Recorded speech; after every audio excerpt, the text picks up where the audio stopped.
Então, o conteúdo dessa aula, eu vou falar um pouquinho sobre a relação do dólar com o real, tá?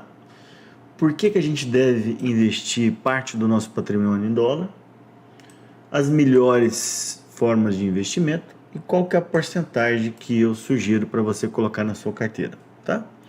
Antes de mais nada, a gente tem que saber que da importância do dólar na vida do dia a dia das pessoas, né? Por exemplo, a gente está vendo agora o preço da gasolina lá em cima, né?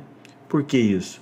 Pelo aumento do petróleo no mercado internacional, saiu de 20 dólares o barril no auge da pandemia em 2020, bateu agora 83, 84 dólares o barril.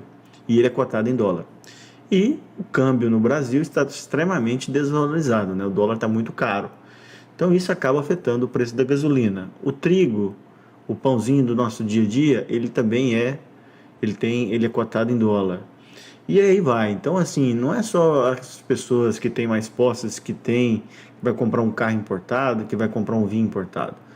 A alta do dólar, ela afeta o dia a dia de praticamente todas as pessoas de uma forma indireta, ok? Vou fazer um breve histórico aqui do câmbio nos últimos 20 a 30 anos, né?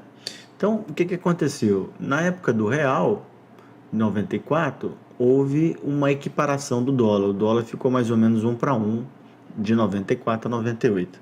Só que isso, no longo prazo, não seria sustentável, né?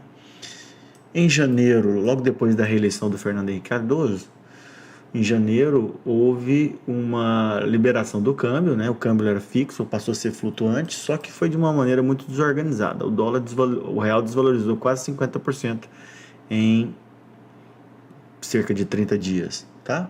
Inclusive teve a queda do presidente do Banco Central, o Chico Lopes, tudo.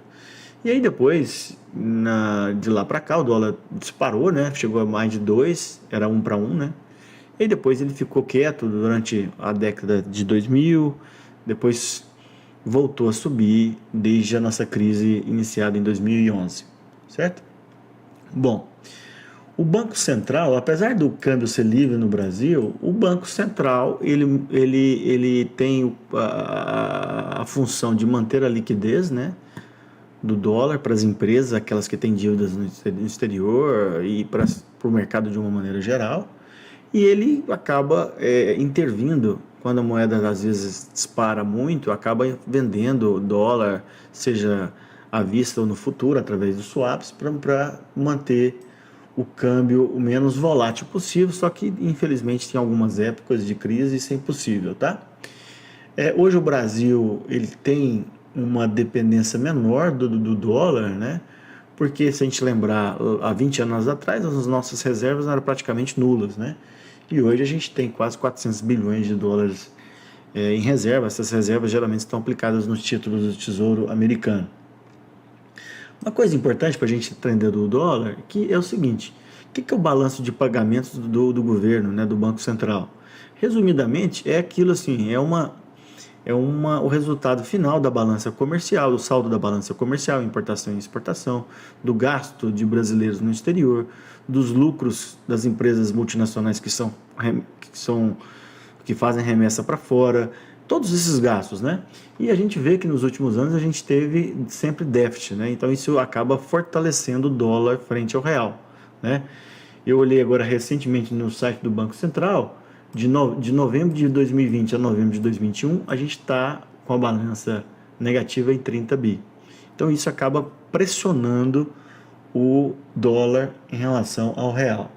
Bom, outra coisa que eu queria colocar para vocês é o carry trade. O que acontece? Bom, o cidadão vai e pega um dinheiro lá nos Estados Unidos a 1%. Ele vem no Brasil, aplica a 10%. E ele acaba ganhando essa diferença. Obviamente, tem um risco cambial, tem todas as outras taxas, tá? Então, o que aconteceu? Quando o Banco Central, durante a crise da pandemia, ele pegou e reduziu a taxa para 2%, o que aconteceu? Esse carry trade já não compensava para os estrangeiros. Então, o que aconteceu? Saiu o dólar do Brasil de 2020 a 2021, né? Então, isso pressionou ainda mais o dólar. Agora o Banco Central aumentou, então esse carry trade ele voltou a ser atrativo para os estrangeiros. Outra coisa importante é que a gente tem o dólar comercial, que é aquele que a gente vê no dia a dia, nos jornais, na televisão, né? O dólar turismo é aquele que você vai comprar, por exemplo, para viajar. Ele tem um ágio acima do dólar comercial. O Pitax seria o dólar oficial mesmo, determinado pelo Banco Central, quando você vai fazer algum pagamento no exterior, né? É o Pitax. E aí tem o dólar paralelo, tudo, tá? E o dólar index, esse é um indicador, é o dólar frente às principais moedas do mundo. Geralmente são seis, né? As principais. O real não está nisso, né? E a gente vê claramente que nos últimos anos esse dólar index ele está forte, ou seja, o dólar está forte não só contra o real, mas contra as outras moedas no mundo.